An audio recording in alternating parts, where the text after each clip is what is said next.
দেখব বলে এই আয়োজনে রাখি আছে কোমল কৃষ্ণাকাতে আকুরাখি।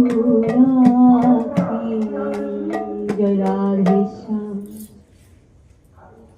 তাকে দেখব বলে তাই তো এত আয়োজন, না? এত ঘটা, এত বিধান। এবার বাচ্চা, ছোট্ট বাচ্চাটি কি করলো? ধূপটা জ্বালিয়ে দিল, প্রদীপটা জ্বালিয়ে দিল, ঘন্টাটা বাজিয়ে দিচ্ছে। আমরাও বাজাই, আমরাও মালা পরাই, আমরাও ধূপ জ্বালাই, কিন্তু আমাদের হৃদয়ে ঘন্টাটা, ওই ঘন্টাটা বাজাই ঠিকই সহজ, কিন্তু আমাদের হৃদয়ে ঘন্টাটা বাজে না।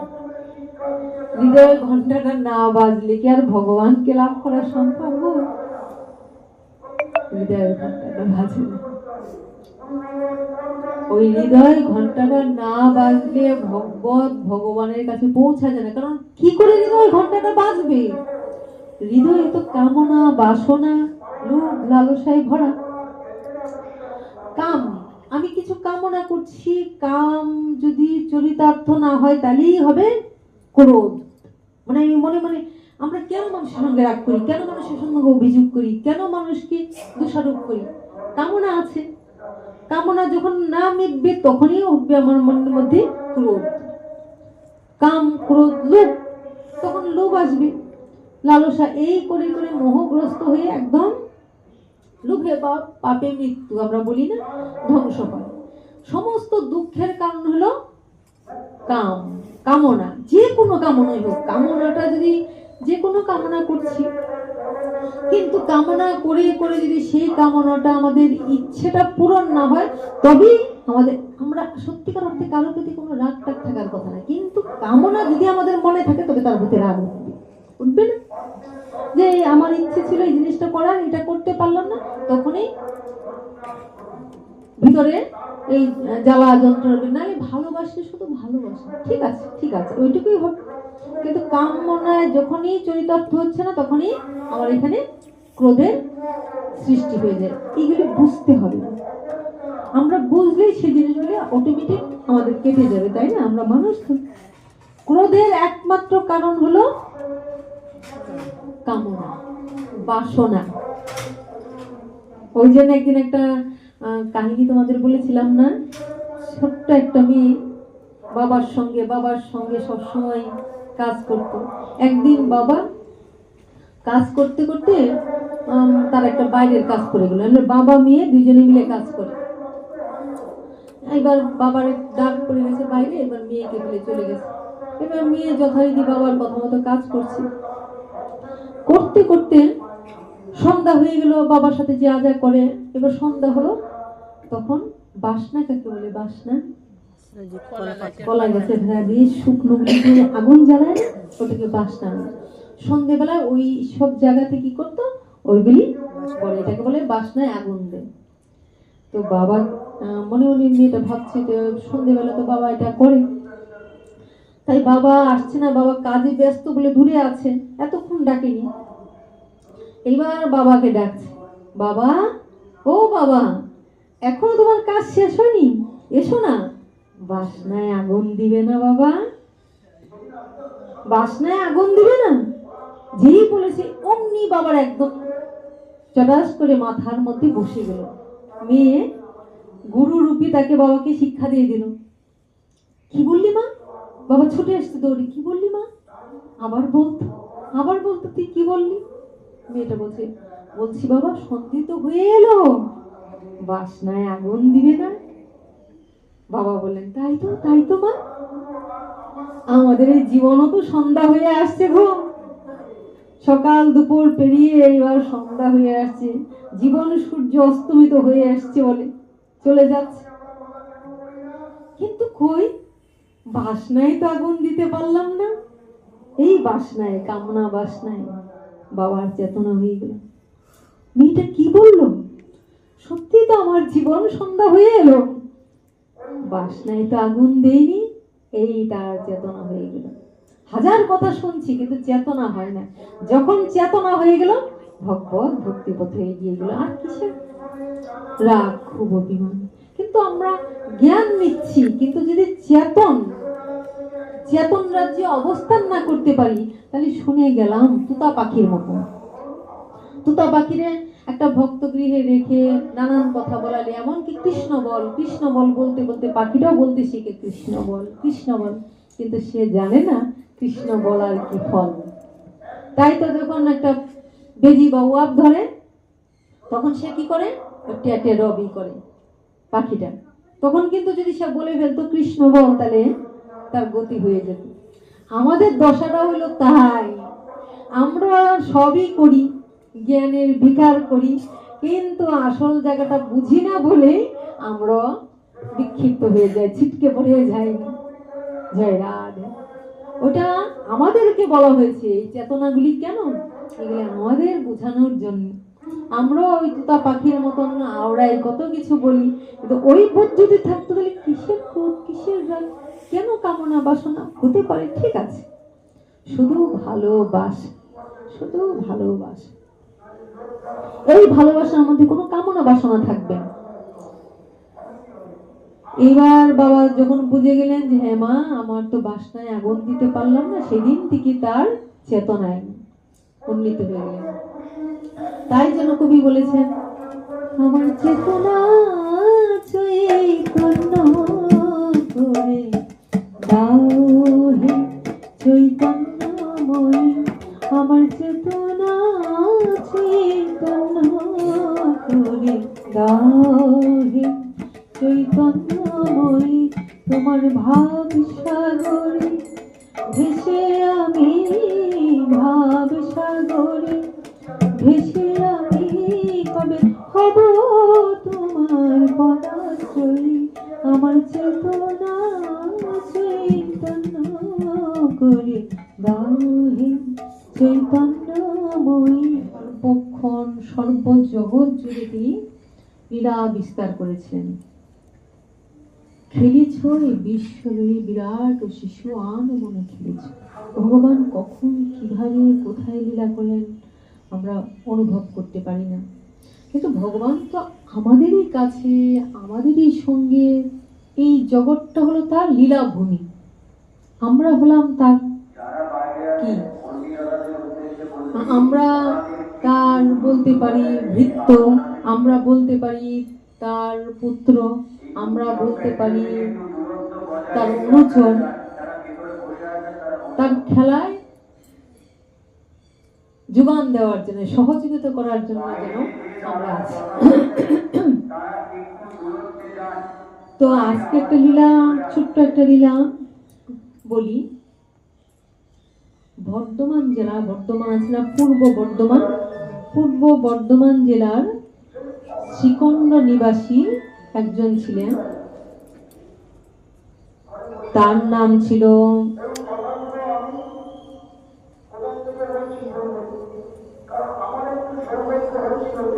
শ্রীখণ্ড নিবাসী, বর্ধমান জেলায়, পূর্ব বর্ধমান জেলা, ওই পূর্ব বর্ধমান জেলায় একজন কবিরাজ ছিলেন। ওই কবিরাজ, আরে ভাই প্রেস, ভাই প্রেস করে দাও না, কে করছে বলো, কার হচ্ছে বলো তো, বললাম প্রথমেই। এই কবিরাজ, ওনার এত নাম ছিল, এত যশ ছিল। আগেকার দিনে তো এত হাসপাতাল, এত ডাক্তার ছিল না। এখন যেমন আমরা আনাচে কানাচে যে কোনো জায়গায় ইচ্ছা করলেই ডাক্তার দেখাতে পারি, যেতে পারি, তখন সেটা ছিল না। ডাক্তার, হসপিটাল এত কিছু ছিল না, মানুষ এত কিছু জানতো না। যদি অসুখ বিসুখ হয়, খুব যদি কিছু সমস্যা হয়, তাহলে মানুষ কি করতো, কবিরাজ একটু পানা টানা খুঁজে দেখতো যে কে একটু কবিরাজ বিদ্যাটা জানে, তার কাছে সবাই ছুটে যেত। আর সেই সময় ভালো ছিল, মানুষ ভালো থাকতো। সেই কবিরাজের নাম কি ছিল, মুকুন্দ। ওই মুকুন্দ কবিরাজ, তার হাত যশ এমন ছিল, যদি তার কাছে কেউ আসতো, কখনো সে ফিরে যেতে হতো না, সুস্থ হয়ে ফিরে যেত। এইভাবে আস্তে আস্তে সে ছিল একজন ভগবানের মহান ভক্ত। ভগবানের একজন মহান ভক্ত, প্রিয় ভক্ত, কিন্তু তার পাশাপাশি সে একটা সেবামূলক কাজ ছিল কি, ওই কবিরাজি সেবা করত। কবিরাজি ভক্তদের যে যখন অসুস্থ হয়েছে, যে যখন হয় তার দিকে ছুটে যেত, আর তার কাছে মানুষ গেলে ভালো হতোই। এটা ভগবানের একটা বিশেষ কৃপা। তো উনি প্রতিদিন যেমন করে স্নান করেন, পুষ্পচয়ন করেন, ভগবানের সেবা করেন। তার ঘরে ছিল একটা সেবিত বিগ্রহ। তার যে সেবিত বিগ্রহ ছিল, সেই বিগ্রহটার নাম ছিল কি, গোপীনাথ। মুকুন্দ, কবিরাজ মুকুন্দের ঘরে যে বিগ্রহ ছিল, সেবিত বিগ্রহ, তার নাম ছিল গোপীনাথ। সবার ঠাকুরের এক একটা নাম থাকে। কারো ঘরে গোপাল আছে, কারো ঘরে জগন্নাথ আছে, কারো ঘরে রাধা মাধব আছে, তাই না? এক একজন, কারো ঘরে আছে লক্ষ্মী নারায়ণ, নাম থাকে। তো তার ঘরের ঠাকুরের নামটা কি ছিল? গোপীনাথ। সে গোপীনাথ বলে ডাক। এবার এই গোপীনাথ কোথায় কোথায় বললাম? পূর্ব বর্ধমান জেলার শিখণ্ড। রাধে রাধে, শিখণ্ড। আরেকটা গোপীনাথ আছে কোথায়?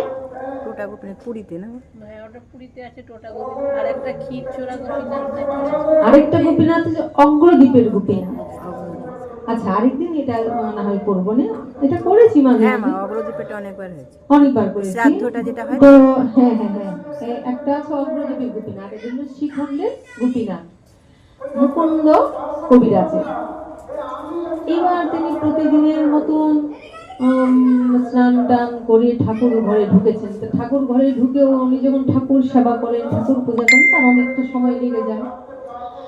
এবার ঢুকেছেন, ঢুকে যেই চন্দনটা পিষে ভগবানের চরণে লাগাবেন, চন্দনটা পিষে চন্দনটা ঘষে এবার ভগবানের চরণটা দিবেন, পূজা করবেন। তো পূজার জন্য স্থির হয়ে, যে ভগবানের চরণে চন্দনটা লাগানোর জন্য স্থির হয়েছে, অমনি সময় হঠাৎ চিৎকার পাড়তে পাড়তে একটা বাচ্চা, বাচ্চাটার নামটা ভুলে গেলাম, যাই হোক একটা বাচ্চা কাঁচরাপাড়ায় থাকে, ওই বাচ্চাটা হঠাৎ করে চিৎকার পাড়তে লাগলো। এটা সত্যি ঘটনা, কোনো গল্প কাহিনী নয়, সত্যি ঘটনা, নবদ্বীপের এখানে। হ্যাঁ, তো বাচ্চাটা চিৎকার পাড়তে পাড়তে, কবিরাজ মশাই, কবিরাজ মশাই, বাড়ি আছেন, বাড়ি আছেন, আপনি তাড়াতাড়ি চলুন, তাড়াতাড়ি চলুন, আমার বাবা খুব অসুস্থ, আপনি যদি এক্ষুনি না যান তাহলে আমার বাবাকে আর বাঁচানো যাবে না, তাড়াতাড়ি চলুন। মানে কথাটার মধ্যে, ডাকার মধ্যে এমন অস্থিরতা, মনে হচ্ছে যে সে এক্ষুনি তুলে নিয়ে যাবে। তখন তিনি বলেন, কি ভগবানের সেবা করতে বসেছি, আমি তো ভগবানের কাজটা, সেবাটা শেষ না করে যাব না? ভগবানের সেবা আমার কিছুই হয়নি, আমি মাত্র শুরু করেছি, কিন্তু ওইদিকে ডাকছে। এইবার সামনে এসে বলছে, তাড়াতাড়ি চলুন, ভগবানের পুজো হয়নি, ভগবানের পুজোটা এখন থাক, আপনি আমার সঙ্গে চলুন, কারণ ভগবানের পুজোটা আপনি পরেও করতে পারবেন, কিন্তু যদি আমার বাবা একবার চলে যায়, বাবাকে তো আর বাঁচানো যাবে না, বাবাকে তো আর ফিরে আনানো সম্ভব না, তাই আপনার ভগবানের পূজাটা আপনি পরেও করতে পারবেন, শিগগির চলেন আমার সঙ্গে, এক্ষুনি চলুন, তার আপনার পায়ে পড়ি বলে পায়ে পড়ে যাচ্ছে। তো সে ভগবানের কাছে বসে মনোনিবেশ করতে পারছে না, এটা কি ভগবানের পরীক্ষা? আমি ভগবানের সেবা করিনি, ভগবানকে কিছু দেওয়া হয়নি, চন্দন দিয়ে ভগবানের চরণে ফুল, তুলসী, চন্দনটাও দিতে পারছি না, এদিকে যদি আমি চলে যাই তাহলে ভগবানের চরণে অপরাধ হয়ে যাবে, আর এদিকে যদি না যাই, যদি কোনো কারণে মারা যায়, তাহলে আমি সেখানে অপরাধ হয়ে যাবে, কি করবো? এত ধর্ম সংকটে পড়ে গেলেন। তিনি চিন্তা করছেন, এত মহা সংকটে পড়ে গেলাম, এই কি ভগবানের পরীক্ষা, কি করি? তো তিনি চিন্তা করতে লাগলেন, হে ভগবান, কি করি? খুব বিষণ্ণ মনে, চোখ বন্ধ করে, তার চোখ মুখ ভারাক্রান্ত হয়ে, তিনি নরম হয়ে মাথাটা নিয়ে চিন্তা করছেন যে কি করি। অমনি সময় ছুটতে ছুটতে তার যে ছোট্ট 12 বছরের ছেলে, ছোট্ট 12 বছরের ছেলেটার নাম ছিল রঘুনন্দন। কি নাম ছিল? রঘুনন্দন। রঘুনন্দন ছুটতে ছুটতে হঠাৎ করে এমনি খেলতে খেলতে হঠাৎ করে ভগবানের ইচ্ছে, দৈবী ইচ্ছে, ভগবত ইচ্ছে ছুটে আসছে। এসে দেখছে বাবাকে দেখে মনে হচ্ছে খুব মানে কিছু একটা নিয়ে কষ্ট পাচ্ছে, মানে কোনো একটা কারণে বাবার মনে সিদ্ধান্ত নিতে পারছেন না, কষ্ট পাচ্ছে। তো বলছে, বাবা কি হয়েছে তোমার? তুমি কেন ঠাকুর পূজা করতে এসে এত তোমার মন খারাপ? কি হয়েছে বাবা তোমার? তুমি আমাকে খুলে বলো। তখন বাবা বললো, বাবা তোকে বলি কি করবো, আমি তো এমন একটা অবস্থায় পড়েছি, আমার ভগবানের সেবা হয়নি, গোপীনাথের সেবা হয়নি, আবার এদিকে বাচ্চাটা এমন কান্নাকাটি করছে, পা জড়িয়ে ধরে বলছে আপনি পুজো রেখে দেন, আপনি এখন ভগবানের, দেখো চিন্তা করে, একটা বাচ্চা ছেলে বলছে তাতেই এমন অবস্থা। তাহলে আমাদের ভগবানের, আমরা ভগবান বলছেন আমার থেকে আমার নাম বলো, নাম হতে আমার ভক্ত করো। তাহলে আমাদের এই জন্যই ভক্ত সেবা। অন্যান্য সেবার ক্ষেত্রে, কালী পূজা, দুর্গা পূজার ক্ষেত্রে কিন্তু করলেও, অন্য কিছু পূজা করলেও করে আসলে মহাদোষ। আগে কালী পুজো দেখবো একটুখানি উপোস থাকলে জল খাওয়া যায় না, তাই তো? শিবরাত্রি করলে একটু জল খাওয়া যায় না, তাই তো? হ্যাঁ, অনেক পুজোতে, কালী পুজোতে অনেক কঠিন নিয়ম, সেইভাবে না করলে অসুবিধা। আর আমার গোবিন্দ এমন কৃপাময়, বলছে তুই সব খা, সব খেয়ে এসে পূজা দিবি, খালি পেটে থাকতে হবে না, যে আমার উপোস থেকে খালি পেটে গিয়ে ভগবানের কাছে বসতে হবে, অসুবিধা নেই, তুমি সুস্থ হয়ে আমার পূজা করো, সেবা করো। বা তোমার ঘরে একজন অতিথি এসছে, ভক্ত বৈষ্ণব আসলে তো কথাই নেই, তোমার ঘরে কোনো একজন অতিথি আসছে, তুমি আগে আমার অতিথি, আমার ভক্তর সেবা করো, তারপরে তুমি ভগবানের সেবা করো। কিন্তু তুমি আমার সেবা করছো, তোমার দুয়ার থেকে যদি কোনো অতিথি ছেড়ে দাও, যদি কোনো ভিখারিও দরজায় আসে, সেও যেন ফিরে না যায়। যদি সে ভিখারি তোমার দুয়ার থেকে ফিরে যায়, তুমি পূজায় এমন মগ্ন যে ভগবানের পূজা করে তুমি করে ফেলছো, এটাই গো আমার কৃপা কোনোদিন পাবেন না। এটা শুধু আমার গোবিন্দের বিধান। গোবিন্দ বলছেন আগে ভক্ত সেবা করো, তোমার দুয়ারে যদি কোনো ভিখারি আসে, যে কেউ আসুক, তুমি আগে তাকে সন্তুষ্ট করো, তাকেই করো, তারপরে আমার পূজা করো। তাহলে কত বড় কথা। তো এখানে যখন বাচ্চাটা পায়ে পড়ে গিয়ে বলছে, কি করছে, যে তুমি ভগবানের সেবা পরেও দিতে পারবি, আমার বাবা যদি একবার চলে যায় তাহলে আমার বাবাকে আর ফিরিয়ে আনা সম্ভব না, এক্ষুনি চলো, এক্ষুনি চলো। তো এই কথাগুলি খুলে বললো তার ছেলেকে, যে আমি কি করি, আমি এখন ভেবে পাচ্ছি না, সত্যি আমার কারণে যদি তার মৃত্যু হয়ে যায়, তাহলে আমি সারা জীবনের জন্য আমি একটা অপরাধী হয়ে থাকি। সঙ্গে সঙ্গে ও এই কথা, বাবা এইটার জন্য তুমি এত ভাবছো?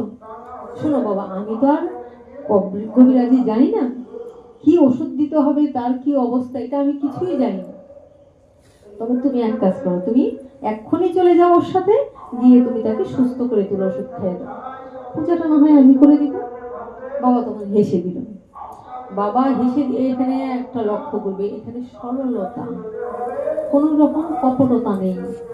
ছোট্ট বাচ্চা কিন্তু নিষ্পাপ, নিষ্কলুষ, তার কোনো জল্পনা কল্পনা, কোনো ভাবনা নাই, সরল মন, কোনো ভাবনা চিন্তা করার তার কোনো অবকাশ নেই।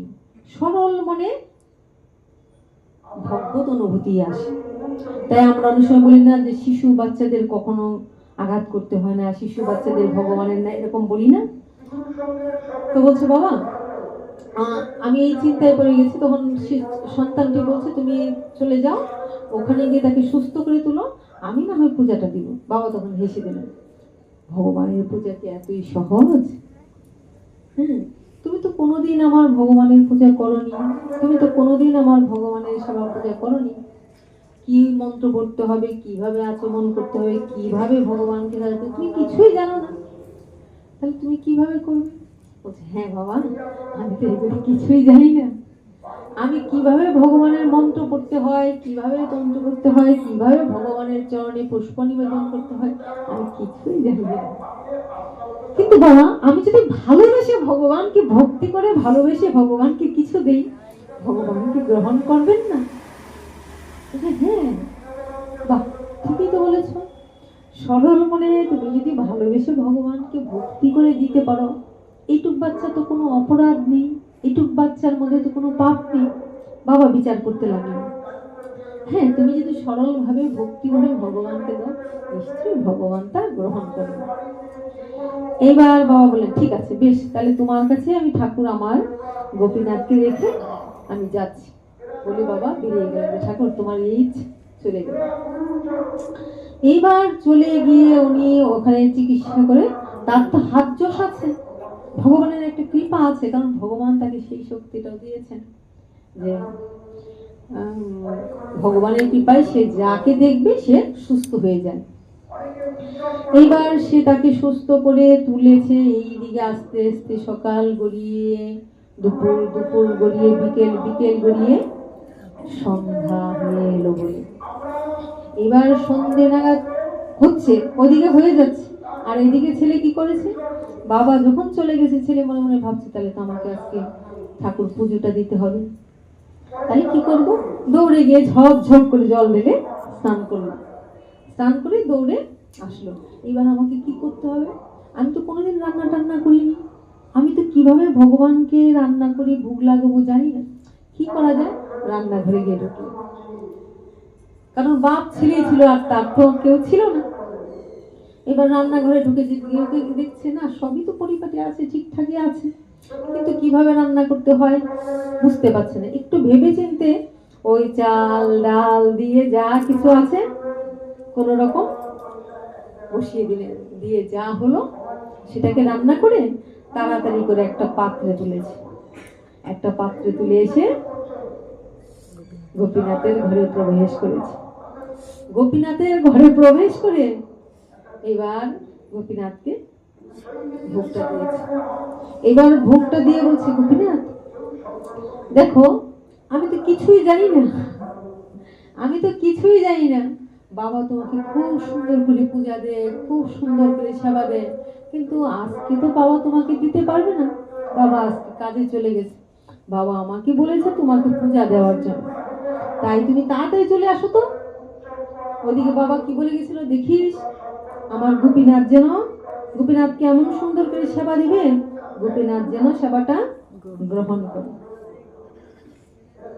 সরল বাচ্চা তো, ওই যে বাবা বলছে দেখিস ভালোভাবে কিন্তু পুজো দিস, গোপীনাথ যেন সেবাটা গ্রহণ করে, সে মনে মনে ভাবছে তার মানে গোপীনাথ তো নিশ্চয়ই গ্রহণ করে, সরল মন, নিশ্চয়ই বাবা বলেছে গোপীনাথ যেন গ্রহণ করে, তাহলে গোপীনাথ গ্রহণ করে, ওটা তার বিশ্বাস হয়ে গেল। এইবার সেইখানে বসে বলছে তাড়াতাড়ি আসো তো, অনেক বেলা হয়ে গেল, দেখো আমি কিচ্ছু করতে পারি না, আমি তো ছোট মানুষ, আমি কি করে করব, অনেক বেলা হয়ে গেল, আজকে তোমার কষ্ট হচ্ছে, হয়তো খাবার সুস্বাদু হয়নি, কিন্তু খেতে তো হবে, ক্ষুধা তো তোমার পেয়ে গেছে, তাই তাড়াতাড়ি করে একটু খেয়ে নাও, কালকে থেকে আবার ভালোভাবে খাবে, আসো। গোপীনাথ তো আর আসছে না। এবার বলছি কি ব্যাপার গোপীনাথ, দেরি হয়ে গেছে তাই তুমি রাগ করেছো, আসো আসো, যাই হোক ক্ষুধা তো পেয়েছে, খেয়ে নাও। গোপীনাথ আসছে না, তো মনে মনে চিন্তা করছি এত ডাকছি দেরি হয়ে গেল বলছি, কিন্তু গোপীনাথ তো আসছে না, বাবা যে বলেছে গোপীনাথ যেন সেবা গ্রহণ করে, কেন আসছে না। এবার চিন্তা করছি, ও আচ্ছা আচ্ছা বুঝতে পেরেছি কেন আসছে না, বাবা তো এই ভোগের মধ্যে দেখি যে তুলসী দেয়,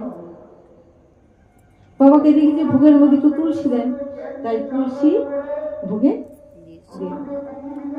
ভক্ত গৃহে ভক্তই হয়। এবার তুলসীটা দিল, এবার তুলসী দিয়ে বলছে এই দেখো তুলসী দিয়েছি, জল দিয়েছি, এবার তুমি খেয়ে নাও, তাড়াতাড়ি আসো তো, অনেক বেলা হয়ে যাচ্ছে, দুপুর গড়িয়ে বিকাল হয়ে যাচ্ছে, তাড়াতাড়ি আসো। কোথায়, গোপীনাথ তো আসছে না। আবার বলছে কেন আসছে না, কি ব্যাপার, ও আচ্ছা আচ্ছা দরজাটা তো বন্ধ করিনি, বাবাকে তো দেখেছি যখন ঠাকুর ভোগ দেয় তখন দরজাটাকে বন্ধ করে, তাহলে দরজা খোলা, ওই জন্য তুমি আসছো না, আচ্ছা আচ্ছা ঠিক আছে, দৌড়ে গিয়ে দরজাটাকে বন্ধ করে দিয়েছে। দরজাটা বন্ধ করে দিয়ে বলছে দেখো গোপীনাথ দরজা বন্ধ করে দিয়েছে, আর কেউ আসবে না, তাড়াতাড়ি আসো, তাড়াতাড়ি এসে খেয়ে নাও তো। ভগবানের সঙ্গে কথা হচ্ছে, ভগবান তো আসছেন না।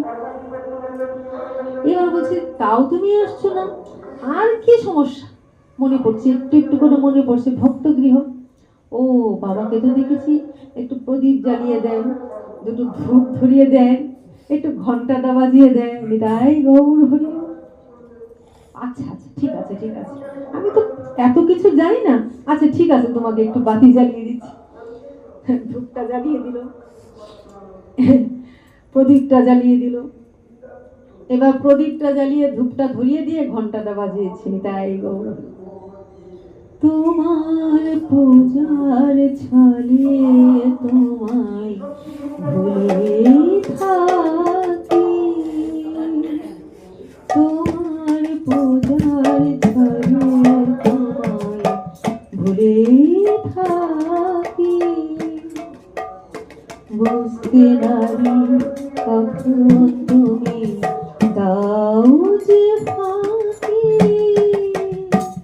তোমার পূজার ছলে তোমায় ভুলে থাকি।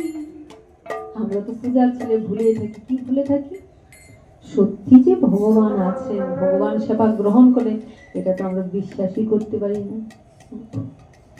আমরা জানি দিতে হয়, দেই, আমি খাবো করে, ফুলের মালা পরাই, দীপ জ্বালিয়ে দেই, ধূপ দেই। তাই বলছে ফুলের মালা দীপের আলো ধূপের ধোঁয়ায় পিছন হতে পাইনি তোমার চরণ ছোঁয়ার, ফুলের মালা দীপের আলো ধূপের ধোঁয়ায় পিছন হতে পাইনি তোমার চরণ ছোঁয়ার, তোদের বাড়ির আড়াল করি তোমায় ডাকি, তোমায় পূজার ছলে তোমায় ভুলে থাকি, দেখব বলে এই আয়োজন মিথ্যে রাখি, আছে তোর তৃষ্ণা কত আকুলাকি। জয় রাধে শ্যাম। তাকে দেখবো বলে তাই তো এত আয়োজন, না এত ঘটা, এত বিধান। এবার বাচ্চা, ছোট্ট বাচ্চাটি কি করলো? ধূপটা জ্বালিয়ে দিল, প্রদীপটা জ্বালিয়ে দিল, ঘন্টাটা বাজিয়ে দিচ্ছে। আমরাও বাজাই, আমরাও মালা পরাই, আমরাও ধূপ জ্বালাই, কিন্তু আমাদের হৃদয়ের ঘন্টাটা, ওই ঘন্টাটা বাজাই ঠিকই সহজ, কিন্তু আমাদের হৃদয়ে ঘন্টাটা বাজে না। হৃদয়ের ঘন্টাটা না বাজলে কি আর ভগবানকে লাভ করা সম্ভব? হৃদয়ের ঘন্টাটা বাজে না। ওই হৃদয় ঘন্টাটা না বাজলে ভগবানের কাছে পৌঁছা যায় না। কারণ কি করে হৃদয় ঘন্টাটা বাজবে? হৃদয় তো কামনা, বাসনা, লোভ, লালসায় ভরা। কাম, আমি কিছু কামনা করছি, কাম যদি চরিতার্থ না হয় তাহলেই হবে ক্রোধ। মানে আমি মনে মনে, আমরা কেন মানুষের সঙ্গে রাগ করি, কেন মানুষের সঙ্গে অভিযোগ করি, কেন মানুষকে দোষারোপ করি? কামনা আছে, কামনা যখন না মিটবে তখনই উঠবে আমার মনের মধ্যে ক্রোধ। কাম, ক্রোধ, লোভ, তখন লোভ আসবে, লালসা। এই করে করে মোহগ্রস্ত হয়ে একদম লোভে বা পাপে মৃত্যু, আমরা বলি না, ধ্বংস হয়। সমস্ত দুঃখের কারণ হলো কাম, কামনা। যে কোনো কামনাই হোক, কামনাটা যদি যে কোনো কামনা করছি, কিন্তু কামনা করে করে যদি সেই কামনাটা আমাদের ইচ্ছেটা পূরণ না হয়, তবেই আমাদের, আমরা সত্যিকার অর্থে কারোর প্রতি কোনো রাগ টাগ থাকার কথা না, কিন্তু কামনা যদি আমাদের মনে থাকে তবে তার প্রতি রাগ উঠবে, উঠবে না? যে আমার ইচ্ছে ছিল এই জিনিসটা করার, এটা করতে পারলাম না, তখনই ভিতরে এই জ্বালা যন্ত্রণা। নাহলে ভালোবাসলে শুধু ভালোবাসা, ঠিক আছে ঠিক আছে, ওইটুকুই হবে। কিন্তু কামনায় যখনই চরিতার্থ হচ্ছে না, তখনই আমার এখানে ক্রোধের সৃষ্টি হয়ে যায়। এইগুলি বুঝতে হবে। আমরা বুঝলেই সেই জিনিসগুলি অটোমেটিক আমাদের কেটে যাবে, তাই না? আমরা মানুষ তো। ক্রোধের একমাত্র কারণ হলো কামনা, বাসনা। ওই জন্য একদিন একটা কাহিনী তোমাদের বলেছিলাম না, ছোট্ট একটা মেয়ে বাবার সঙ্গে সবসময় কাজ করত। একদিন বাবা কাজ করতে করতে তার একটা বাইরের কাজ করে গেল। বাবা মেয়ে দুজনে মিলে কাজ করে। এবার বাবার ডাক পড়ে গেছে বাইরে, এবার মেয়েকে বলে চলে গেছে। এবার মেয়ে যথারীতি বাবার কথা মতো কাজ করছে, করতে করতে সন্ধ্যা হয়ে গেল, বাবার সাথে যা যা করে। এবার সন্ধ্যা হলো, তখন বাসনা কাকে বলে? বাসনা ওই যে কলা পাতা। কলা গাছের ভেড়া দিয়ে শুকনো গুলিতে আগুন জ্বালায় না, ওটাকে বাসনা বলে। সন্ধ্যেবেলা ওই সব জায়গাতে কি করতো? ওইগুলি করে, এটাকে বলে বাসনায় আগুন দেয়। তো বাবা মনে মনে মেয়েটা ভাবছে যে সন্ধ্যেবেলা তো বাবা এটা করে, তাই বাবা আসছে না, বাবা কাজে ব্যস্ত বলে দূরে আছে, এতক্ষণ ডাকেনি। এইবার বাবাকে ডাকছে, বাবা, ও বাবা, এখনো তোমার কাজ শেষ হয়নি? এসো না, বাসনায় আগুন দিবে না বাবা, বাসনায় আগুন দিবে না। যেই বলেছে অমনি বাবার একদম চটাস করে মাথার মধ্যে বসে গেল। মেয়ে গুরু রূপী তাকে বাবাকে শিক্ষা দিয়ে দিল। কি বললি মা? বাবা ছুটে আসছে দৌড়ে, কি বললি মা? আবার বলতো তুই কি বললি? মেয়েটা বলছি বাবা, সন্ধে তো হয়ে এলো, বাসনায় আগুন দিবে না। বাবা বললেন, তাই তো মা, আমাদের এই জীবনও তো সন্ধ্যা হয়ে আসছে গো, সকাল দুপুর পেরিয়ে এবার সন্ধ্যা হয়ে আসছে, জীবন সূর্য অস্তমিত হয়ে আসছে বলে চলে যাচ্ছে, কিন্তু কই বাসনায় তো আগুন দিতে পারলাম না। এই বাসনায়, কামনা বাসনায় বাবার চেতনা হয়ে গেল। মেয়েটা কি বললো? সত্যি তো আমার জীবন সন্ধ্যা হয়ে এলো, বাসনায় তো আগুন দেয়নি, এই তার চেতনা হয়ে গেল। হাজার কথা শুনছি কিন্তু চেতনা হয় না। যখন চেতনা হয়ে গেল, ভগবত ভক্তি পথে এগিয়ে গেল। আর কিসের রাগ, খুব অভিমান। কিন্তু আমরা জ্ঞান নিচ্ছি, কিন্তু যদি চেতন রাজ্যে অবস্থান না করতে পারি, তাহলে শুনে গেলাম তুতা পাখির মতো। তুতা পাখিরে একটা ভক্ত গৃহে রেখে নানান কথা বলালে, এমনকি কৃষ্ণ বল বলতে বলতে পাখিটাও বলতে শিখে কৃষ্ণ বল, কিন্তু সে জানে না কৃষ্ণ বলার কি ফল। তাই তো যখন একটা বেজি বা ওয়াপ ধরে, তখন সে কি করে? টেটে রবি করে পাখিটা। তখন কিন্তু যদি সে বলে ফেলতো কৃষ্ণ বল, তাহলে তার গতি হয়ে যেত। আমাদের দশাটা হলো তাই, আমরা সবই করি, জ্ঞানের বিকার করি, কিন্তু আসল জায়গাটা বুঝি না বলে আমরা বিক্ষিপ্ত হয়ে যাই, ছিটকে পড়ে যাই। জয় রাধে। ওটা আমাদেরকে বলা হয়েছে, এই চেতনাগুলি কেন? এগুলো আমাদের বোঝানোর জন্য।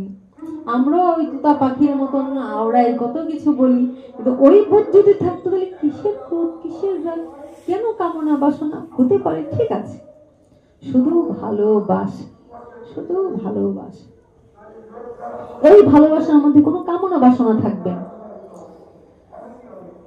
এবার বাবা যখন বুঝে গেলেন যে হ্যাঁ মা, আমার তো বাসনায় আগুন দিতে পারলাম না, সেদিন থেকে তার চেতনায় উন্নীত হয়ে গেলেন। তাই যেন কবি বলেছেন, আমার চেতনা চৈতন্য করে দাও হে চৈতন্যময়ী, আমার চেতনা চৈতন্য করে দাও হে চৈতন্যময়ী, তোমার ভাব সাগরে ভেসে আমি, ভাব সাগরে ভেসে আমি কবে হব তোমার পদাশ্রয়ী, আমার চেতনা চৈতন্য করে দাও হে চৈতন্যময়ী। তাহলে কি আমরা অচৈতন্য? চেতনা নেই, জ্ঞানের আছে, জ্ঞানের বিকার আছে, কিন্তু চেতনা নেই। ওই জন্যই বলছে আমার চেতনাকে চৈতন্যে উন্নীত করে যাও, যেন তোমার ভাবসাগরে ভেসে ভেসে তোমার হতে পারি পদাশ্রয়ী, চরণ আশ্রয় করতে পারি, তোমার ভাবসাগরে ভেসে ভেসে হব তোমার পদাশ্রয়ী, মানে চরণের আশ্রয়ে থাকতে পারো। অজ্ঞান মোর অন্ধকার থেকে, অজ্ঞান মোর স্বভাব থেকে, তোর ভাবে তুই নেমা দেখে, জ্ঞান চক্ষু মেলে দেখি, কেমন রে তুই জ্ঞান দাময়ী, চোখ দাও, সেই জ্ঞান দিয়ে যেন দেখতে পারি সত্যি সত্যি তুমি কেমন জ্ঞান দেবে। কারণ চেতনা যতক্ষণ আমার ভিতরে সেই না হবে, ততক্ষণ আমি তোমাকে কাঁচ আর হীরাকে একই ভাববো, তাই তো? হীরা আর কাঁচকে একই দেখবো, কারণ যার কাছে সেটা মূল্যায়ন করতে পারবে না, তাহলে সে কাঁচটা আর হীরাটাকে একই পাল্লায় মাপবে, অবহেলা করবে। কিন্তু যদি জোহরি হয়, সে কিন্তু ঠিক হীরাটাকে কাছ থেকে আলাদা করে ওটাকে যত্ন করে রেখে দিবে, কারণ এটা অনেক মূল্যবান, ভালোবেসে যত্ন করে আগলে রাখবে, তাই না? তো ওইটা কে বুঝবে, কে এটার মূল্য দিবে? সবাই মূল্য দিবে, যে জোহরি সে সেটা মূল্য দিবে, সেটাকে যত্ন করে তুলে রাখবে। আর অন্যরা তো সেটাকে কাঁচের মতোই ছুড়বে, ফেলবে। হ্যাঁ, জয় রাধে। এইগুলি আমাদের অনুভব করতে হবে। যাই হোক, আজ সেই যে ওই রঘুনন্দন এইবার প্রদীপ দিয়ে ধূপ দিয়ে গোপীনাথকে ডাকছে, গোপীনাথ আসো না, এবার খেয়ে নাও না, অনেক বেলা তো হলো, আর কত। কিন্তু গোপীনাথ তো আসে না, গোপীনাথ তো আসছে না। এত সহজ, এতই সহজ ভগবান লাভ করা। এইবার গোপীনাথ আসছে না, তাই সে মনে মনে চিন্তা করলো, সরল বাচ্চা তো, তার প্রতিটা কাজই আমরা যদি মনে মনে ভাবি বাচ্চাটা তাহলে ভগবানকে মারতে গেল, ভগবান তো দোষ ধরলো না। আরে ওর মার তো মান নয়, ও তো সরল বাচ্চা, ওর ভিতরে তো কোনো পাপ নেই। সরল জায়গায় যেমন দেখো, জলের যদি তরঙ্গ না থাকে, জলটা ঢেউ খেলছে, ওটার মধ্যে গিয়ে তুমি নিজের ছবি দেখতে পারবে?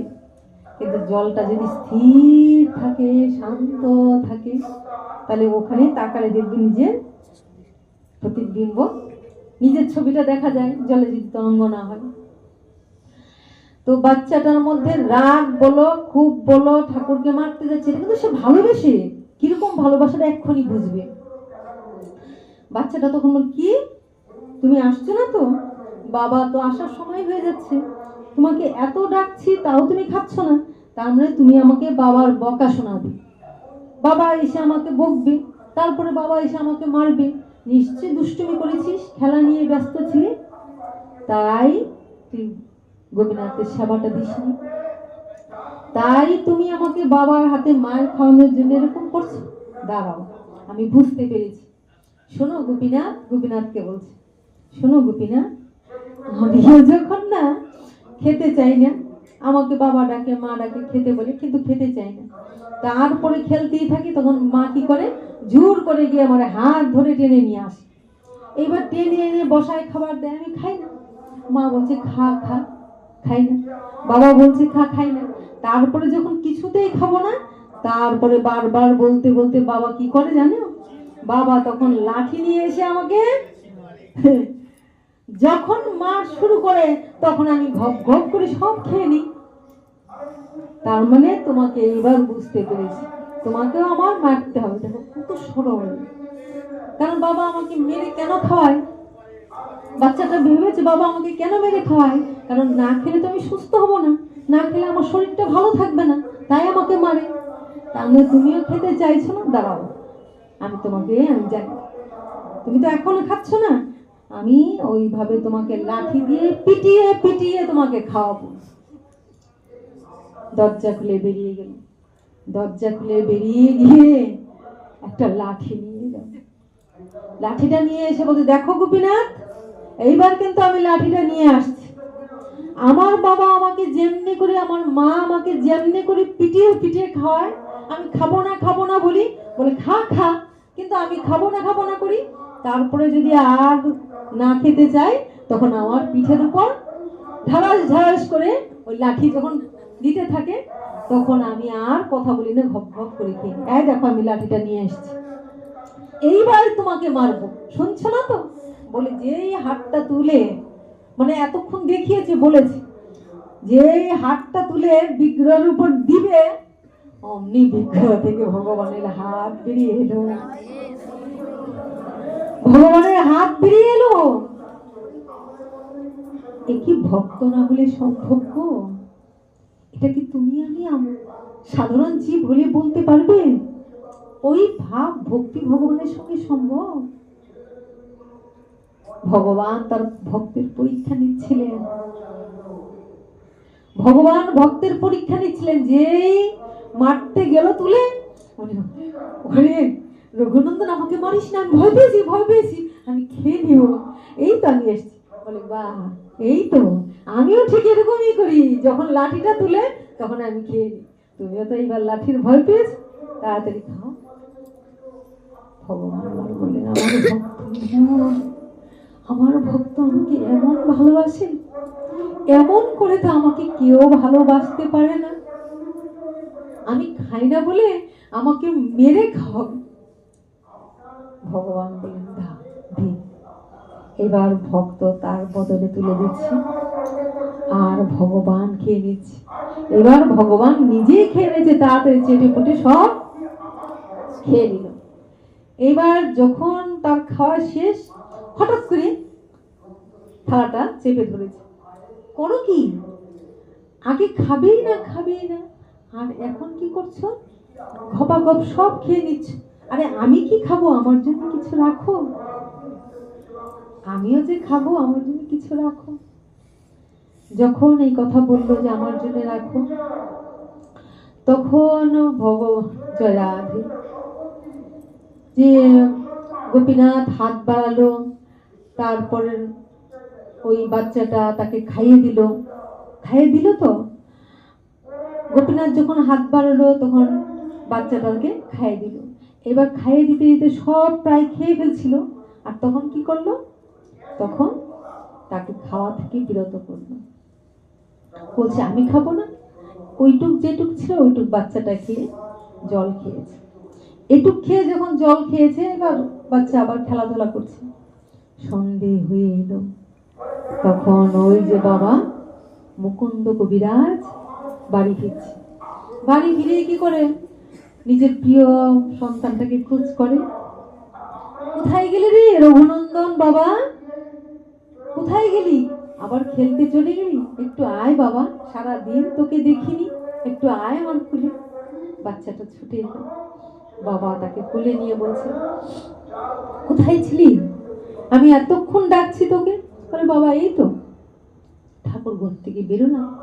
আচ্ছা ঠাকুর ঘর থেকে বেরিয়েছিস, একটু প্রসাদ দে না রে বাবা। আমিও তো সারাদিন না খেয়ে আছি, তুই ঠাকুর ভোগ দিয়েছিস। বলে হ্যাঁ। তাহলে একটু প্রসাদ দে না রে বাবা। যেই বললো, বলে বাবা প্রসাদ তো নেই। তো কি হয়েছে? না গোপীনাথ সব খেয়ে নিয়েছে। সঙ্গে সঙ্গে বাবা, বাবা তো জ্ঞানী, সঙ্গে সঙ্গে বাবা বলছে এ কি কথা বলিনি, বাচ্চা ছেলে, আমি বলছি প্রসাদটা দে। আর ছেলে বলছে বাবা প্রসাদ তো সব শেষ। কেন শেষ? বলে না প্রসাদটা শেষ এই জন্যে গোপীনাথ তো সব খেয়ে নিয়েছে, কিছু নেই।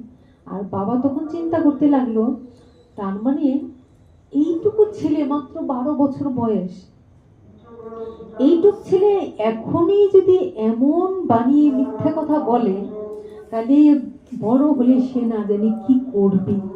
এখনই যদি তাকে শাসন না করি, তাহলে অবস্থা কিন্তু খুব খারাপ হবে। তাই বাবা চিন্তা করলো, কিন্তু ওকে তো এখন আঘাত করা যাবে না, কিন্তু ওকে তো এখন খারাপ কিছু বলা যাবে না। আচ্ছা দেখি, আজকে তো বাচ্চাটা এই করেছে, কালকে কি করে দেখি। এই বলে বাবাটা বললো আচ্ছা ঠিক আছে। বাবা কিন্তু শাসন করলো না, বাবা কিন্তু বুঝতে পারলো যে সে এই কর্মটা করেছে। বাবা একটু চালাকি করলেন। বাবা কি করলেন?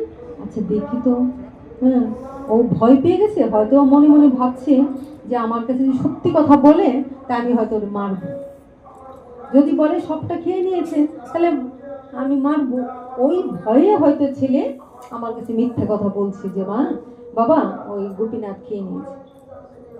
পরের দিন বললো ঠিক আছে আমি তাহলে কালকেও বাবা, পরের দিন বলছি দেখে ঠিক আছে ছেড়ে দিছি। মনে মনে বাবা চিন্তা করছে। পরের দিন বলছে আচ্ছা বাবা তুমি তো ভগবানের সেবা দিতেই শিখেছ, তুমি তো পারো, তাহলে এক কাজ করো, কালকে না আমার আবার একটা বড় কাজ পড়ে গেছে, আমি কোনোভাবেই থাকতে পারছি না, তা তুমি কালকের মতন আজকেও পুজোটা দিয়ে দিও। বলছে হ্যাঁ বাবা ঠিক আছে। বলে মুকুন্দ কবিরাজ চলে গেল। আর মুকুন্দ কবিরাজ চলে যাওয়ার পরে সে আবার যথারীতি অমনি ভাবে ওই দিন নাড়ু করেছে, কিছু নাড়ু করে রেখেছিল। বাবা বলেছিল তোমাকে আজকে করতে হবে না, আমি কিছু নাড়ু করে রেখে গেছি, ওই নাড়ুটা দিই। ওই নাড়ুর থালাটা ছিল, থালাটা নিয়ে ঠাকুর ঘরে প্রবেশ করেছে।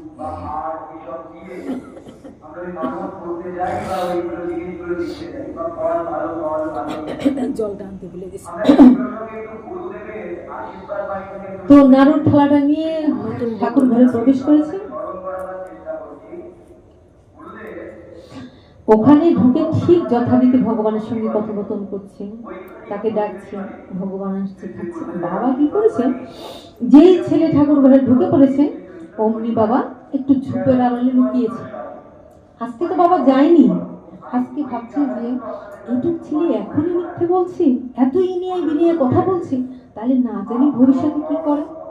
এখনই যদি তাকে শাসন না করা যায় তাহলে ভবিষ্যতে খুব খারাপ হবে। তাই তাড়াতাড়ি ওখান থেকে বেরিয়ে এসে দেখে দরজা বন্ধ। এবার বাবা নিশ্চিত দরজা বন্ধ করে ঠাকুরকে দেওয়ার ছলে কি করছে, সে বসে বসে খাচ্ছে দরজা বন্ধ করে। এখনই যদি ভগবানের বিশ্বাস না থাকে আর এরকম করে, তাহলে বড় হলে কি হবে। এবার বাবা দেখতেছে না, দরজাটা বেশ শক্ত করে লাগিয়ে দিয়েছে, সিটকানি বন্ধ করে দিয়েছে, দেখার উপায় নেই। বাবা কি করছে, কানটা লাগিয়ে শুনছে।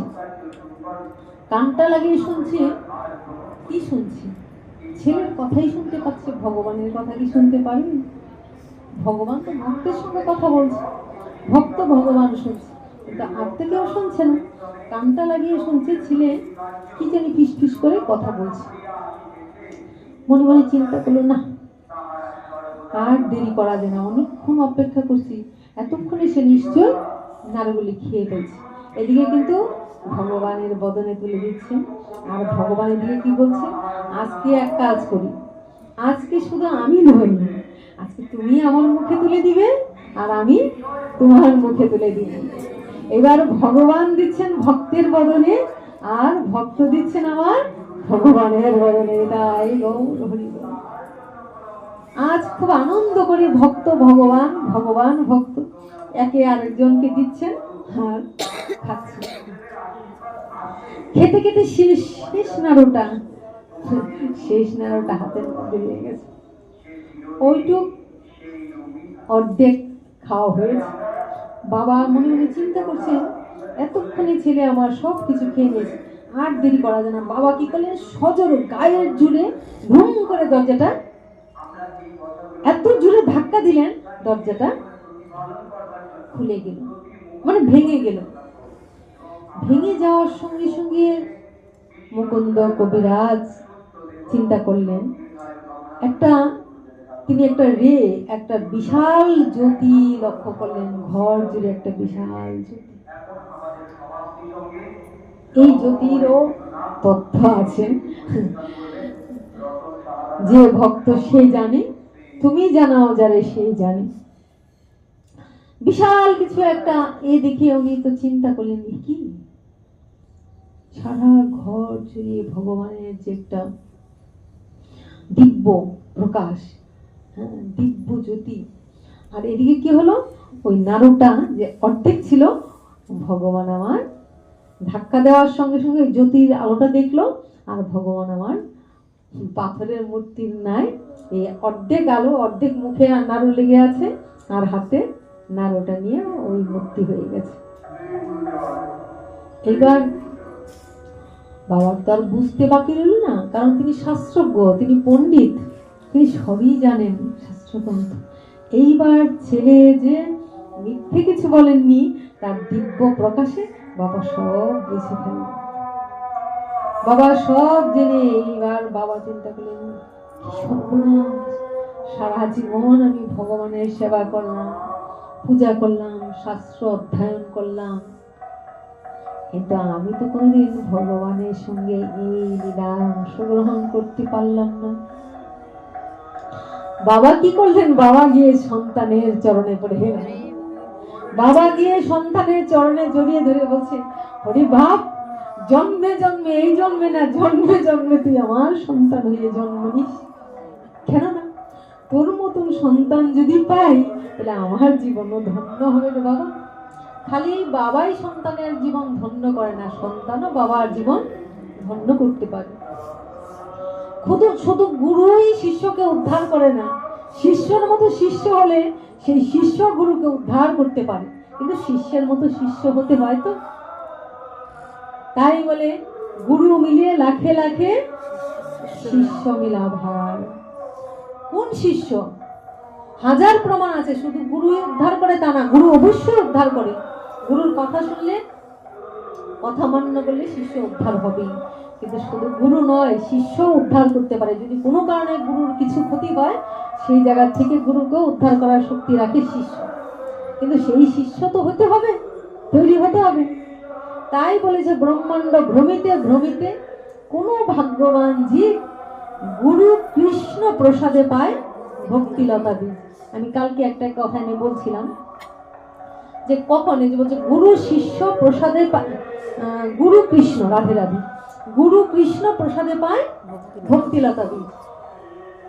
ভগবানের পূজা করছে, ভগবানের সেবা করছে, দান করছে, দক্ষিণা করছে, দক্ষিণা দিচ্ছে, জপ করছে, তপ করছে, তপস্যা করছে, প্রচুর দান দক্ষিণা করছে, প্রচুর তীর্থে তীর্থ পরিভ্রমণ করছে। কিন্তু ভগবান কি বলেছেন? গুরু রেখে যে গোবিন্দ ভজে সেজন রাধে রাধে নরকে মজে, শাস্ত্রের প্রমাণ। গুরু বলছে আরে এই পথে যা, শিষ্য কি করছে? যে না, ওই পথে চলছে। বাক্যটাই আসল। এই কথাটা আমি কালকেও দু একজন ভক্তের সঙ্গে বলছিলাম, তোমাদেরও বারবার বলছি। আমাদের গুরু গ্রহণটা মানে কি? এটা ভক্তি পথ। গুরু গ্রহণ মানে ভক্তি পথ। তাহলে তুমি গুরু গ্রহণ করার কোনো প্রয়োজন নাই, আছে কি? যদি তুমি গুরু বাক্যকে না ধরতে পারো, গুরু বাক্যকে যদি না ধরতে পারো, তাহলে গুরু গ্রহণ করার কোনো প্রয়োজন নেই। যে নিজের জ্ঞান বিচার দিয়ে খণ্ডন করতে পারে, তবে তার গুরু সেখানে খণ্ডন হয়ে যায়। আর গুরু কৃপা থেকে যদি খণ্ডন হয়ে যায়, এটাই গৌরী। ভক্তিপথের শাস্ত্রে হাজার প্রমাণ, সে কোনো দিন ভগবানের কৃপা লাভ করতে পারে না, পারে না, পারেই না। ছোট্ট প্রমাণ নেই, লক্ষ্য করো। লক্ষ্মী আছে না, লক্ষ্মী, লক্ষ্মী নারায়ণ তো রাধা কৃষ্ণেরই আরেকটা স্বরূপ, কিন্তু ভগবান রূপটা দেখালেন। লক্ষ্মী নারায়ণ হলো শান্ত রূপের উপাসক, ঐশ্বর্য রূপের প্রকাশক, দুইজন সুন্দর ভাবে। যেমন আজকে ভগবান যে আমার এই ঘরে একটা মেয়ে দিয়েছেন, ওরা যেমন চায় শান্তি সুখে যাক, ওই রাধা গোবিন্দের অবস্থা, এই যে যন্ত্রণা, এই কষ্ট, এই যন্ত্রণা নেওয়ার শক্তি কারণ নেই।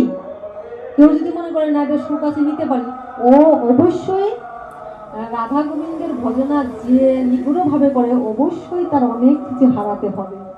অবশ্যই তার যে যতক্ষণ তার দুঃখ না হয়, যতক্ষণ সে অনেক কিছু না হারাতে পারে, সেই পথে আসতেই পারবে না। এবং হারিয়ে হারিয়ে ভগবানের গোবিন্দের উপাসনায় কি বলছে? যে করে আমার আশ, তার করি সর্বনাশ, তবু যদি না ছাড়ে পাস, তবেই হই আমি তার একদম শেষ মুহূর্ত। আখের রস দেখেছো? আখের রস ছিবড়াটাকেও উল্টে পাল্টে দিয়ে এটার থেকে রস আরেকটু আছে কিনা বার করার চেষ্টা করে। এই শক্তি সবার নেই। তাই লক্ষ্মী নারায়ণের উপাসনা ওরা করতে চায়, যে না একটু শান্তিতে থাকতে চাই, ভগবানকে নিয়ে আনন্দে ভগবানের ভজন করব আর আনন্দে করবো, এই চাই। তাই লক্ষ্মী নারায়ণ এনে দিলাম, যা শান্তিতে থাকো বাবা। সত্যি শান্তি তো দরকার আছে, এখন যে অশান্তির অবস্থা। আচ্ছা, এবার লক্ষ্মী কোথায় থাকে? হ্যাঁ, লক্ষ্মী কোথায় থাকে? লক্ষ্মী থাকে নারায়ণের বক্ষে স্বর্ণ রেখা রূপে অবস্থান করে, তাই তো? ভাবো, লক্ষ্মীর এই বৃহৎ রূপ যেটা, ওই বিভিন্ন দেব দেবী তো আছে, লক্ষ্মীর বড় বড় বড় আরো অনেক গুণের পড়া কাজটা হলো রাধারানী। সর্বস্ব হারা, সমস্ত কিছু শেষ করে ভগবানের জন্য তার মানে লাজ লজ্জা কলঙ্ক মান দুঃখ কিছুই তো তার বাকি রাখিনি, দেখেছে? তথাপি ভগবানের কাছ থেকে দুঃখ পেয়েছে, তাই না? এইবার ভগবান রাধারানীকে কি করতেন?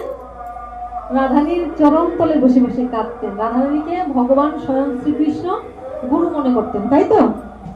ভগবান বলতেন যে রাধা হলো আমার প্রেমের গুরু, রাধা হলো আমার প্রেমের গুরু। তাহলে আমাদের যে আমরা দীক্ষা নেই, ওই গুরুকেও আমাদের রাধা স্বরূপে চিন্তা করতে হবে। জয় রাধে। তো রাধা হলো প্রেমের গুরু, তাই রাধার চরণ তলে বসে চোখের জলে ভাসতেন আর চরণ সেবা করতেন, তাই তো? লক্ষ্মী একদিন চিন্তা করলেন যে আমি আমার নারায়ণকে পেয়েছি, নারায়ণ আমাকে অনেক ভালোবাসে, আমি অনেক ঐশ্বর্যে থাকি, অনেক সুখে থাকি, কিন্তু গোবিন্দের চরণ তলে, জয় রাধে, রাধারানীর চরণ তলে গোবিন্দ যেভাবে কাঁদে না, রাধাকে ছাড়া যেন গোবিন্দ কিছুই বুঝেন না। কই আমার স্বামী নারায়ণ তো কোনোদিন আমার চরণ তলে স্বেচ্ছায় আনন্দে আমার চরণ ধরে কাঁদে না। কে ভাবলেন? লক্ষ্মী। আমাকে অনেক ভালোবাসেন, আমাকে অনেক ঐশ্বর্য দিয়েছেন, আমার সব দিয়েছেন, কিন্তু কোনোদিন তো আমার চরণ ধরে কাঁদে না। বাধ্য করে চরণ ধরানো আর চরণ তলে পড়ে গিয়ে কাঁদা, দুটো পার্থক্য আছে না? গোবিন্দ তো রাধারানীর চরণ তলে থাকতে চান। যখন রাধারানীর চরণ তলে যান, রাধারানী সবসময় চরণকে সরিয়ে নেন, রাধারানী চরণ স্পর্শ করা যায়, রাধারানীর চরণ দেখা যায় না। কেন? রাধারানী বলছেন যে একবার আমার চরণকে ধরে ফেলে আমি আর তাকে আমার চরণ ছাড়া করতে পারি না, তাই চরণ তলে কাউকে তিনি রাখতে চান না। যদি একবার চরণ ধরে ফেলে তাহলে তাকে আর চরণ ছাড়া করতে পারেন না, এটা রাধার ইচ্ছে। তো লক্ষ্মী চিন্তা করছেন যে আমাকে তো আমার স্বামী কোনোদিন চরণ খুলে বসে কাঁদে না, আলাদা বসে তো কোনোদিন আমার জন্য কাঁদে না, কিন্তু রাধারানীর জন্য তাকে আমরা এত সুখে রাখি, কিন্তু রাধে হা রাধে হা প্রেমময়ী খালি রাধে রাধে করে কাঁদে, কি সুখ আছে এটার মধ্যে। আমি একদিন যদি আমার স্বামী আমার চরণ তলে বসে কাঁদতো, গিয়ে জিজ্ঞাসা করলো, আচ্ছা স্বামী তুমি কি সুখ পাও রাধারানীর চরণ তলে গিয়ে কাঁদো, কিন্তু আমার চরণ ধরে তো কোনোদিন কাঁদো না, কি আছে? বলে ও তো বলা যাবে না, ও তো তোমাকে বোঝানো যাবে না। এটা যদি বুঝতে হয় তাহলে তোমাকে কি করতে হবে? তাহলে তোমাকে গিয়ে রাধার চরণ তলে পড়ে থাকতে হবে। তুমি যদি রাধার চরণ তলে পড়ে থাকো আর রাধাকে যদি খুশি করতে পারো, তাহলে তুমি সেটা বুঝতে পারো। যেদিন রাধা প্রসন্ন হবে, খুশি হবে, সেদিন আমিও তোমার চরণ তলে পড়ে থাকবো। তুমি রাধাকে খুশি করতে হবে, রাধার চরণ তলে গিয়ে পড়ো। লক্ষ্মী কি করলো? রাধে রাধে রাধে রাধে, ওদিকে মনোযোগ কেন? এটা কোনো লীলা কাহিনী না, তত্ত্ব তো দেখো, শোনো, ওদিকে মনোযোগ দিয়ে একটা গুরুত্বপূর্ণ কথা বলছি, ভগবানের কথা, এদিকে মনোযোগ দাও। লক্ষ্মী কি করলেন? লক্ষ্মী মনে মনে ভাবলেন, আমি আমার সমস্ত ঐশ্বর্য দিয়ে এত বিলাস বহুলের মধ্যে আছি, আমি ওই রাধারানীর চরণ তলে গিয়ে পড়ে থাকবো? হ্যাঁ, আমার ক্ষমতা কম আছে? একটা সরলা গরলা ওই রাধারানী ওই চরণ তলে গিয়ে পড়ে থাকতে, আমি যা স্বামীর হৃদয়ে থাকি তা আমি গিয়ে ওর চরণ তলে কেন পড়ব? এখানে কি? এখানে নারায়ণ কিন্তু গুরু রূপে লক্ষ্মীকে শিক্ষা দিচ্ছেন। এখানে কিন্তু স্বামী স্ত্রী হলো, সে কিন্তু শিষ্যা, তাহলে গুরুটাকে নারায়ণ, তাহলে তার কথাটা মানা উচিত ছিল। লক্ষ্মী বলো না, আমি তো ওর চরণ তলে পড়ে থাকবো না, আমারও কি কম আছে ক্ষমতা? আমার ক্ষমতাটা আমি দেখাই, আমিও গিয়ে এমন তপস্যা করব যে আমার স্বামী এসে আমার চরণ তলে বলি। আজ অব্দি লক্ষ্মী বৃন্দাবনে সেই বেল বনের তলে নিচে বসে কঠিন থেকে কঠিন, আজ অব্দি সেই সত্যযুগ থেকে এখন তারপর সন্ধিক্ষণ এখন অব্দি তপস্যা করছে, আজ অব্দি নারায়ণ বা কৃষ্ণ এসে তাকে বলে না এসো। ওই তপস্যা করছে, তপস্যা শেষ হচ্ছে না। তাহলে বুঝতে পারলে, গুরু বাক্য লঙ্ঘন করলে নিজের বুদ্ধি সে কি করলো? সে যদি সত্যি সেটা লাভ করতো তাহলে রাধা প্রেমময়ী, তার কথা মানা উচিত ছিল, কিন্তু সে তার নিজের বুদ্ধিকে সবসময় কাজে লাগিয়েছে, সে তার ঐশ্বর্যকে, সে তার ক্ষমতাকে কাজে লাগিয়েছে, লাগিয়ে বললো আমি তপস্যা করে আমি তোমাকে আমার চরণ তলে নিব। বলে যাও, ওইখানে বসে বসে আজ অব্দি তপস্যা করছে, সমস্ত দেব দেবীকে দেখে আজ অব্দি নারায়ণ গোবিন্দ তার চরণ তলে পড়েন, আর কোনোদিনও পারবেন না, কোনোদিনও পড়া সম্ভব নয়। জয় রাধে রাধে। কোনোদিনই সম্ভব নয়। তাই ভগবান বললেন, দেখেছ, তাই তো বললাম তোমার অহংকার আছে, কারণ ঐশ্বর্যের অহংকার আছে, তোমার জ্ঞানের বুদ্ধির অহংকার আছে, কিন্তু আমার রাধার তাই নেই, কিচ্ছু নেই। তাই রাধার চরণ তলে যতক্ষণ পর্যন্ত অভিষিক্ত না হতে পারবে, যতদিন রাধার কৃপা থেকে বঞ্চিত হবে, ততদিন আমার কৃপা পূর্ণরূপে পাবে না। গুরু বাক্য হলো আমাদের এমন, গুরু বাক্য খণ্ডন করে আমরা যতই ভক্তি করি, যতই একবারের জায়গা 7 বার ভক্তি করি, ওটা কি বলছে, ওটা কি বলছে? জয় রাধে। কিছু মনে করো না, আমি তোমাদের বোঝানোর জন্য বলি। হ্যাঁ, ভগবান যখন আমাকে দিয়েছিলেন, তোমাদের নিগুড়ো থেকে নিগুড়ো কথা, এগুলি কিন্তু অনেক অনেক অনেক উচ্চ মার্গের কথা, সবার সঙ্গে বলার কথা না, কিন্তু তোমরা ভক্ত, তোমরা এগুলি আস্বাদন করার যোগ্য। অনেকদিন হরি কথা শুনে, এই জন্য বলছি।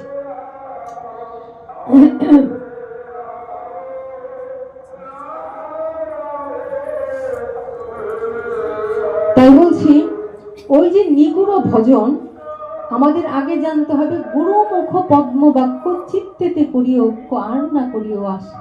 বাক্য শ্রবণ করছি, যেটুকু নেওয়ার দরকার সেইটুকু নিচ্ছি, আবার যেটুকু না নেওয়ার দরকার সেটুকু আমি আমার বুদ্ধি খাটাচ্ছি। নিতাই গৌর নেই, এখানে কিন্তু আমরা কাটা পড়ে যাচ্ছি, বারবারই এখানে কাটা পড়ে যাচ্ছি। কেমন?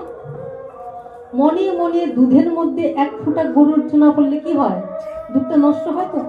তুমি মনে মনে দুধ দিয়েছো, কিন্তু 1 ফোঁটা গরুর চুনাতেই দুধটা কেটে যাচ্ছে। অমনি ভাবে আমরা ভক্তি পথ থেকে কেটে যাচ্ছি। ভক্তি পথ মানে গুরু কৃপা হি কেবলম, গুরু কৃপা হি কেবলম, গুরু কৃপা হি কেবলম। আর গুরু কৃপা হলেই তবেই ওই জগৎগুরুর কৃপা সম্ভব। কিন্তু দেহধারী গুরুকে বাদ দিয়ে কখনোই ওই গুরু কৃপা লাভ সম্ভব নয়। ওইটার জন্যই আমরা গুরুর কাছে দীক্ষা নিতে যাই। কিন্তু যদি দীক্ষা নিয়ে আমরা ওই জায়গাটা খণ্ডন করে দিই, তাহলে আমি আমার ভজনকে কাটছি তো, আমি আমার ভজনের জন্য কেউ দায়ী না, আমি আমার ভজন থেকে নিজেই পিছিয়ে যাচ্ছি। জয় রাধে। যাই হোক, আজকে অনেকদিন পরে আবার অনেকটা পাঠ করলাম, অনেকটা ভগবান করালেন, করলাম। ওখানে কি দেখলাম? বাচ্চাটা সরলভাবে আমার ভগবানকে লাভ করলেন। কেন? তার সরল বিশ্বাস ছিল, তার মনে কোনো জটিলতা, কোনো কুটিলতা, কোনো পাপ ছিল না, বা নিজস্ব কোনো বুদ্ধি ছিল না। সে সরল বিশ্বাসে একদম পুরো সারেন্ডার হয়ে ভগবানকে চেয়েছিলেন। অর্থাৎ আমাদের বলছে, আমরা যেন বাচ্চা সুলভ আচরণ হয়। যতই শাসন হোক, যতই যাই হোক, কিন্তু আমরা যদি বাচ্চা সুলভ আচরণ না করতে পারি, তাহলে আমরা হয়তো ভজনে এগোবো ঠিকই, ভগবানের কাছে সান্নিধ্যে দুয়ার অব্দিও যাবো ঠিকই, কিন্তু দুয়ারের ভিতরে প্রবেশ করতে পারবো না। এবং দেখো, আজকে ভগবান ওই যে পঞ্চপাণ্ডব বলো, ভগবান তার ভক্তদের কাছে খেয়েছেন, তার সঙ্গে লীলা করেছেন, সব করেছেন। তারা ভগবানকে ভগবান বলে চিনেছে, তারা ভগবানকে সেইভাবে সম্মান দিয়ে রেখেছে, তাই তো? কিন্তু শিশুপালের কাছে ভগবান যায়নি, গেছেন? কংসের কাছে ভগবান যাননি চোখের সামনে, ওরা চিনতে পেরেছে। তাই চিনতে পারেনি, তারা শিশুপাল হয়েছে, তারা কংস হয়েছে, তারা রাবণ হয়েছে। আচ্ছা, পুতনার কথা ভাবো, পুতনার কাছে কি খালি ভগবান গিয়েছিল? পুতনার কুলে ভগবান উঠেছিল। কুলে নেওয়ার সাহস কার আছে? তাহলে ভগবান পুতনার কুলেও উঠেছিল। খালি কুলে উঠেছিল, পুতনার মাতৃস্তনে দুগ্ধ পান করেছে, তবু কিন্তু সে পুতনায় রয়ে গেল, কারণ তার চোখ খুলল না। সে তার নিজের বুদ্ধি দিয়ে কি করেছিল না, ভগবানকে সে মারার চিন্তা করছিল। তার মানে মারা না, আমাদের কথা অমান্য করাটাই গুরু বাক্যকে মারা মানে কি? তুমি কোনো শিষ্য যদি একদম পুরো উচ্ছৃঙ্খল না হয়, কেউ কি মারতে যায়? হাত তুলবে। কথা লঙ্ঘন করাটাই জয় রাধে। এগুলি তত্ত্ব, এগুলো নিগুড় তত্ত্ব। ভজন করার জন্য সাধু সাবধান। যদি আমরা ভক্তি পথে উন্নীত হতে চাই, একমাত্র ভক্তি পথেই ভগবানকে লাভ করা যায়। ব্রহ্ম, আত্মা, ভগবান ত্রিবিধ প্রকাশ, জ্ঞান, যোগ, ভক্তি, 3 সাধনার বশে ব্রহ্ম, আত্মা, ভগবান, ত্রিবিধ প্রকাশ। এই তিনটা কি করে প্রকাশ? জ্ঞান, যোগ, ভক্তি। তাহলে তোমরা কোন পথে আছো? ভক্তি পথে। এবার জ্ঞানটা যদি যায় তাহলে তো তোমরা ভক্তি পথে থাকছো না, তাই না? তাহলে ওই ভক্তিপথ থেকে সরে যাচ্ছি। ভক্তিপথ মানে পরিপূর্ণ সারেন্ডার। ভক্তিপথ মানে সারেন্ডার, আর জ্ঞান পথ মানে আমি বিচার করতে পারি, বিচার করো, তাহলে তখন আমি ভক্তিপথ থেকে সরে গেলাম। জ্ঞানটা কোন বিচার? যখন আমি কালকে একটা কথা বলছিলাম যে যার যোগ্য তপস্যা ধ্যান যাহা কিছুই করছি, এটা 0 0 0 অনেকগুলি শূন্য বসিয়ে দিলাম, অনেকগুলি শূন্য বসিয়ে দিলাম, হাজার হাজার শূন্য বসিয়ে দিলাম। আচ্ছা, রাধে রাধে। হাজার হাজার শূন্য বসিয়ে দিলাম, কিন্তু শূন্যর আগে আমি একটা 1 বসালাম না। একটা যদি না বসিয়ে আমি হাজার হাজার শূন্য বসিয়ে দিচ্ছি, তাহলে এই শূন্যগুলির কোনো ভ্যালু আছে কি? কোনো কোনো ভ্যালু আছে? ভ্যালু নাই। এই শূন্যর আগে যদি আমি একটাকে বসিয়ে দিলাম, তাহলে 100, 1000, লক্ষ, কোটি হয়ে যাবে। তাহলে একটা তো চাই, একটা অবশ্যই আমার অনাদিরাদির গোবিন্দ সর্বকারণের কারণ, কিন্তু গোবিন্দ নিজেই বলেছেন আমার থেকে আমার নাম বড়, নাম হতে আমার ভক্ত বড়। তাহলে আমাকে এইখানে একটাকে ধরতে হবে ওখানে, কারণ তুমি ছায়াটা, আলোটা না পেলে, ছায়াটা না পেলে তুমি অনুসরণটা যাবে কোথায়? এইখানেই তোমাকে এককে। তাই গুরু স্তুতির মধ্যে বলা হয়েছে, যদ্যাপি আমার গুরু চৈতন্যের দাস, আমার গুরু কি? চৈতন্যের দাস তিনি, তথাপি জানি আমি তাহার প্রকাশ। কিন্তু আমি জানি তার প্রকাশ। কি প্রকাশ? গুরু কৃষ্ণের রূপ হন শাস্ত্র প্রমাণে। শাস্ত্র প্রমাণ দিচ্ছে গুরু কৃষ্ণেরই রূপ। গুরু কৃষ্ণ রূপ হন শাস্ত্রের প্রমাণে। আমি যে গোবিন্দের উপাসনা করি, আমার গুরুও গোবিন্দের উপাসনা করেন। তাই বলছে যদ্যাপি আমার গুরু চৈতন্যের দাস, আমার গুরু চৈতন্যের দাস, তথাপি জানি আমি তাহার প্রকাশ। কিন্তু যে আমার গুরু, আমি তার প্রকাশটা জানি। কি প্রকাশ? গুরু কৃষ্ণের রূপ হন শাস্ত্র প্রমাণে। শাস্ত্র প্রমাণ করেছে গুরু রূপী কৃষ্ণ কৃপা করেন ভক্তগণ। আমরা যারা শিষ্য হই, মানে ভগবানের কৃপা পেলাম, মানে গুরু কৃপা পেলেই আমরা গুরু কৃপা পেলাম।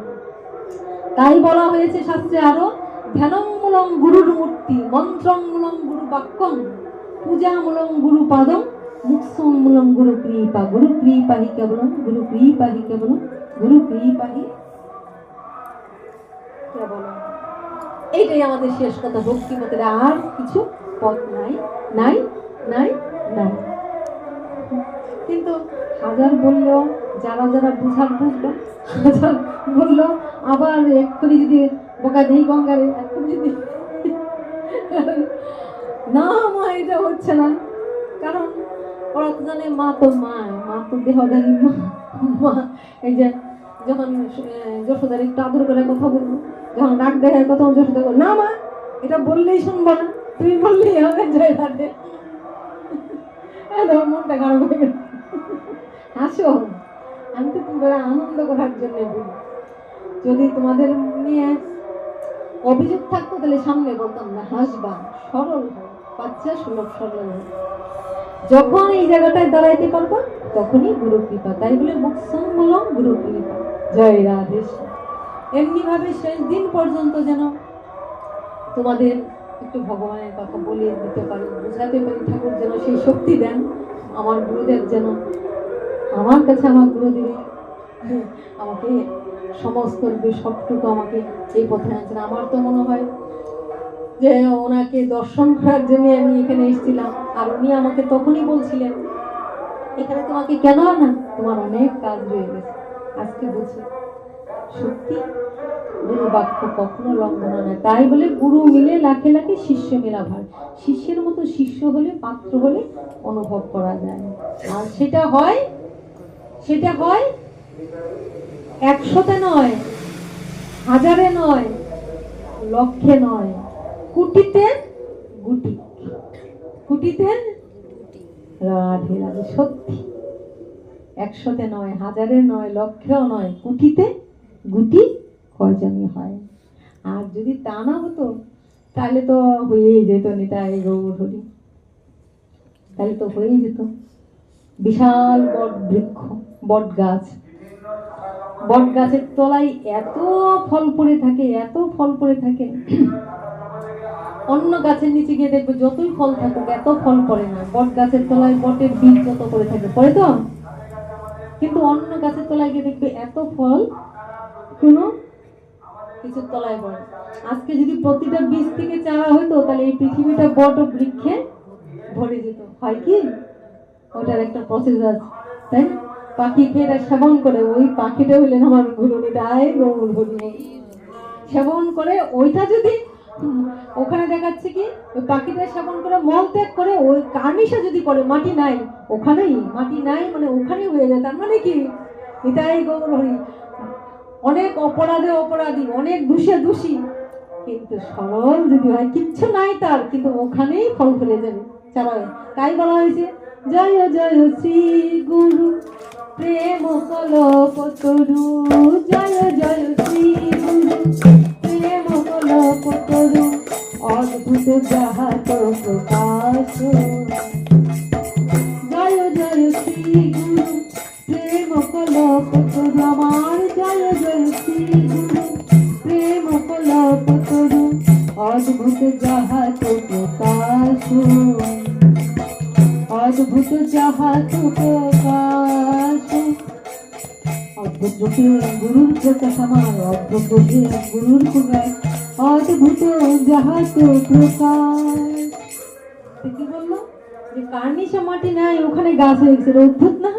তো গুরু কৃপা যদি তার মধ্যে হয়, অদ্ভুত রকম পরিবর্তন হয়ে যায়। তাই কিন্তু আমরা ওই জায়গাটা বুঝতে পারলে ভক্তিপদ অনেক সহজ।